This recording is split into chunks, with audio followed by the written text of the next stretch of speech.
ninkaaga 48 saacadood haysta the only way ama halka walxaato uu ku noolaa karo uu ku badbaadayo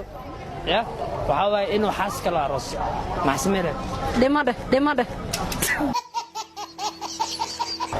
adina walaal ma ogolaadeen baa aniga sidoo kale wallahi xaqiiqada ha aska dhinta dhiilan ma kale inta ila wadaagi lahaa iska dhinto